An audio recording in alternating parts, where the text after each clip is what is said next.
Hello friends, welcome to my channel JPSN food vlogs. ఇవాళ మన కిచెన్లో రెసిపీ వచ్చేసేసి శనగపప్పు పూల్ మకానాతో చికెన్ కర్రీ చేస్తున్నానండి. దానికి కాంబినేషన్గా పూల్ మకానాతో దమ్ బిర్యానీ చేయబోతున్నాను. వీటి రెండింటి కాంబినేషన్ అనేది చాలా టేస్టీగా ఉంటుంది, అలాగే డిఫరెంట్గా కూడా ఉంటుంది. ఇప్పుడు ఈ రెసిపీకి కావాల్సినటువంటి ఇంగ్రీడియంట్స్, మేకింగ్ ప్రాసెస్ ఏంటనేది వీడియోలోకి వెళ్ళి చూద్దామండి.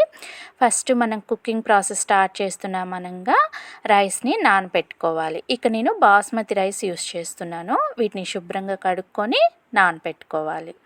నెక్స్ట్ చికెన్లోకి ఒక అరకప్పు వరకు పచ్చిశనగపప్పు తీసుకోవాలండి. దాన్ని కూడా శుభ్రంగా కడుక్కొని నానబెట్టుకోవాలి. ఇవి రెండు నానుతూ ఉంటాయి. ఈలోగా స్టవ్ వెలిగించుకుందాము. స్టవ్ వెలిగించుకొని ఒక ప్యాన్ పెట్టేసుకుందామండి. ప్యాన్ హీట్ ఎక్కిన వెంటనే ఒక గుప్పెడంత జీడిపప్పులు, గుప్పెడంత బాదం పప్పు వేసుకొని 1 నిమిషం పాటు ఫ్రై చేసుకున్నాక ఒక ఫుల్ కప్పు, చిన్న కప్ అండి ఇది, దాని నిండుగా పూల్ మకానా వేసుకొని ఫ్రై చేసుకోవాలి. పూల్ మకానా కాస్త ఫ్రై అయిన వెంటనే వీటన్నిటిని కూడా ఒక ప్లేట్లోకి షిఫ్ట్ చేసేసుకుందాము. అదే ప్యాన్ని స్టవ్ మీద పెట్టేసుకొని ఒక 2-3 స్పూన్ల వరకు ఆయిల్ యాడ్ చేసుకొని 2 పెద్ద ఉల్లిపాయలు సన్నగా పొడుగ్గా తరుక్కోవాలండి. ఒక కప్పు తీసుకున్నాను, అవి వేసుకోవాలి. అదే కప్పుతో ఒక కప్పు వరకు టమాటాలు వేసేసుకొని ఫ్రై చేసుకోవాలి. అవి రెండు మగ్గిన వెంటనే ఒక పావు కప్పు వరకు ఎండు కొబ్బరి వేసుకోవాలి.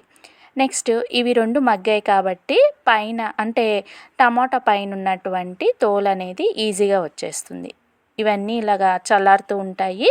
ఈలోగా రైస్లోకి ప్రిపరేషన్ చూద్దామండి. రైస్ కోసము ఒక 2 పెద్ద టమాటాలు తీసుకొని జార్లో వేసుకొని ప్యూరీలాగా చేసుకొని పక్కన ఉంచుకోవాలి. నెక్స్ట్ అదే జార్లోకి ఉల్లిపాయ ముక్కలు, 1 స్పూన్ వరకు జీలకర్ర, అలాగే సోంపు, కొత్తిమీర, కరివేపాకు, పుదీనా, 2 పచ్చిమిరపకాయలు, వీటన్నిటిని వేసుకొని కాస్త కచ్చాపచ్చగా గ్రైండ్ చేసుకోవాలి. గ్రైండ్ చేసుకున్న తర్వాత ఒక గుప్పెడు వరకు పూల్ మకానా వేసుకొని మెత్తటి పేస్ట్ లాగా గ్రైండ్ చేసుకోవాలి. ఇలా గ్రైండ్ చేసుకున్న ఈ రెండింటిని కూడా పక్కన ఉంచుకుందాము.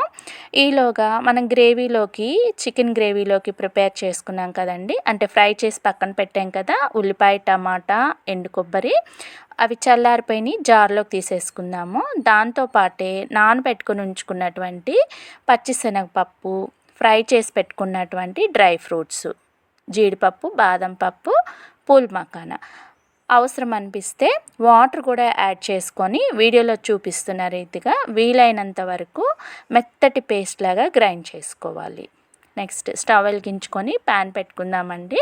దానికి ఆయిల్ కాస్త ఎక్కువగానే పడుతుందండి ఇప్పుడు, కాబట్టి ఒక 5-6 స్పూన్ల వరకు ఆయిల్ యాడ్ చేసుకోవాలి. ఎందుకంటే ఇక్కడ మనం చికెన్ని ఉడికించట్లేదు, ఆయిల్లో ఫ్రై చేస్తున్నాము. చికెన్ ఫ్రై అవుతూ ఉంటుంది. ఈలోగా స్టవ్ వెలిగించుకొని ఒక గిన్నె పెట్టేసుకుందాము.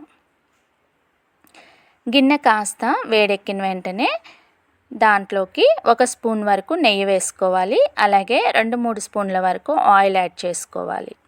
ఈ రెండు కాస్త హీట్ ఎక్కిన వెంటనే 1 స్పూన్ వరకు షాజీరా, 2-3 లవంగాలు, అలాగే 1 ఇంచు వరకు దాల్చిన చెక్క, ఫ్రెష్గా నూరుకున్న అల్లం వెల్లుల్లి పేస్ట్ 1 స్పూన్ వేసుకొని ఫ్రై చేసుకున్నాక గ్రేవీ కోసం మనం ప్రిపేర్ చేసుకున్న పేస్ట్ వేసుకొని కలుపుకోవాలి.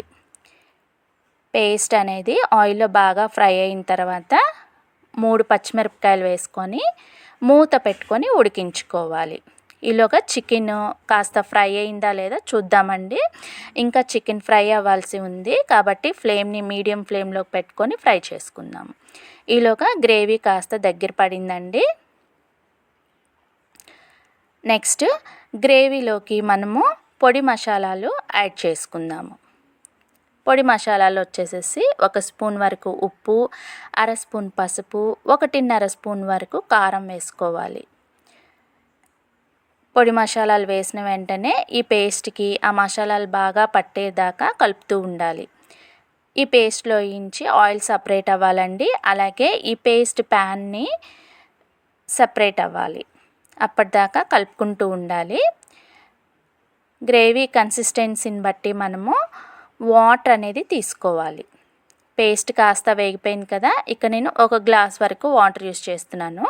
దానిలో అది నేను డైరెక్ట్గా యాడ్ చేయకుండా జార్లోకి తీసుకొని, జార్లో కాస్త పేస్ట్ ఉండిపోతుంది కదండి, దాన్ని కూడా దులుపుకొని ఈ పేస్ట్కి యాడ్ చేసేసాను. ఈ పేస్ట్ వాటర్లో బాగా కలిసి ఈ గ్రేవీ అంతా కూడా ఉడుకుతూ ఉందనంగా మనం ఫ్రై చేసి పెట్టుకున్నటువంటి చికెన్ పీసెస్ అనేవి వేసేసేయాలి. చికెన్ పీస్కి ఈ గ్రేవీ బాగా పట్టాలండి. అలా పట్టాలంటే మనము కాసేపు ఈ ముక్కలతో పాటు గ్రేవీని ఉడికించుకోవాలి. కాబట్టి ఈ పీసెస్ యాడ్ చేసిన వెంటనే 2-3 సార్లు కలుపుకోవాలండి. కలుపుకొని మూత పెట్టుకొని లో ఫ్లేమ్లోకి మన స్టవ్ని అడ్జస్ట్ చేసుకొని ఉడికించుకోవాలి. నెక్స్ట్ రైస్ కోసం ప్రిపరేషన్ చూద్దాము.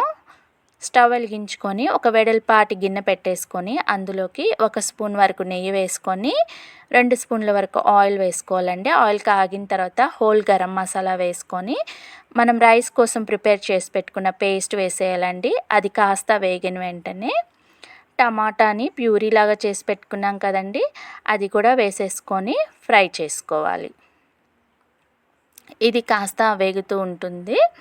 నెక్స్ట్ ఎసరు కోసము వాటర్ పెట్టేసుకుందాము. వాటర్లోకి హోల్ గరం మసాలా, పుదీనా, కొత్తిమీర, 2 పచ్చిమిరపకాయలు వేసుకొని వాటర్ కాగేంత వరకు వెయిట్ చేద్దాం. ఈలోగా మన పేస్ట్లోకి అల్లం వెల్లుల్లి పేస్టు, గరం మసాలా, ఉప్పు, కారము, పసుపు వేసుకొని ఫ్రై చేసుకోవాలి. ఇక నేను పెరుగు వాడట్లేదు, మీగడ వాడుతున్నానండి. అది కూడా 1 కప్పు వేసేసాను. ఎసట్లోకి 1.5 స్పూన్ వరకు అల్లం వెల్లుల్లి పేస్టు, 1 స్పూన్ వరకు ఆయిల్ వేసుకొని కలుపుకుందాం. నెక్స్ట్ ఇక్కడ పేస్ట్ అనేది మనకి దగ్గర పడిపోయింది కాబట్టి ఇక్కడ చికెన్ వేసుకొని కలుపుకుందాము. ఈ పేస్టు చికెన్కి బాగా పట్టేదాకా మనం గరిటెతో తిప్పుకుంటూ కలుపుకోవాలండి. మధ్య మధ్యలో మూత తీసుకుంటూ దీన్ని చెక్ చేసుకుంటూ ఉండాలి. వాటర్ అనేది ఇంకిపోయింది చికెన్లో, ఆయిల్ సపరేట్ అయింది కదండి. ఇప్పుడు మనము ఎసరు దగ్గరికి వద్దాము. ఎసట్లోకి 1 అర నిమ్మ చెక్క వరకు నిమ్మరసాన్ని యాడ్ చేసుకొని ఉప్పు టేస్ట్ చూసుకున్నాక అందులోకి మనం స్టార్టింగ్లోనే నానబెట్టుకొని ఉంచుకున్నటువంటి రైస్ అనేది యాడ్ చేసేయాలి. రైస్ కాస్త ఉడకాలండి.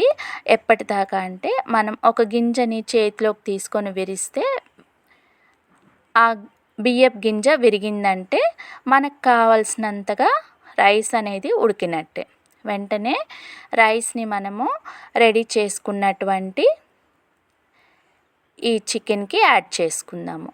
యాడ్ చేసే ముందు ఎసరులో వాటర్ 1 గ్లాస్ వరకు ఈ చికెన్ గ్రేవీకి యాడ్ చేసేసి పైనుంచి రైస్ వేసేసుకుందాము. నెక్స్ట్ ఇక నేను గ్రీన్ ఫుడ్ కలర్ యూస్ చేస్తున్నాను, అది కూడా యాడ్ చేస్తున్నానండి. 1 లేయర్కి యాడ్ చేసేసాను. పైనుండి కొత్తిమీర అలాగే పుదీనా ఇవన్నీ వేసుకున్నాక మరొక లేయర్ రైస్ని యాడ్ చేసిన తర్వాత ఫుడ్ కలర్ యాడ్ చేశానండి. వెంటనే దమ్ పెట్టేస్తున్నాను. 45 మినిట్స్ తర్వాత చూపిస్తున్నాను చూడండి. రైస్ అనేది నాకు కుక్ అయిపోయింది. ప్లేటింగ్ చేసి చూపిస్తున్నాను.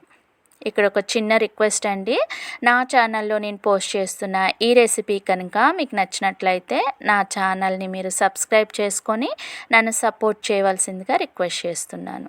నా ఛానల్లో పోస్ట్ చేస్తున్న ఈ రెసిపీస్ మీ దాకా రావాలంటే మీరు తప్పకుండా సబ్స్క్రైబ్ చేసుకొని ఉండాలి. ప్లీజ్ సబ్స్క్రైబ్ చేసుకొని నన్ను సపోర్ట్ చేయండి. ఇవాళ నేను రెడీ చేసిన పూల్ మకానా దమ్ బిర్యానీ అలాగే శనగపప్పు pool makhana chicken curry ready అయిపోయింది. ప్లేటింగ్ చేసి చూపిస్తున్నాను. అలాగే దీంతో పాటు పెరుగు రైతా కూడా రెడీగా ఉంది. చాలా బాగుంటుందండి. మీరు కూడా ఒకసారి ఇంట్లో ట్రై చేసి చూడండి. మీకు ఎలా కుదిరిందనేది కామెంట్ సెక్షన్లో కామెంట్ చేయండి.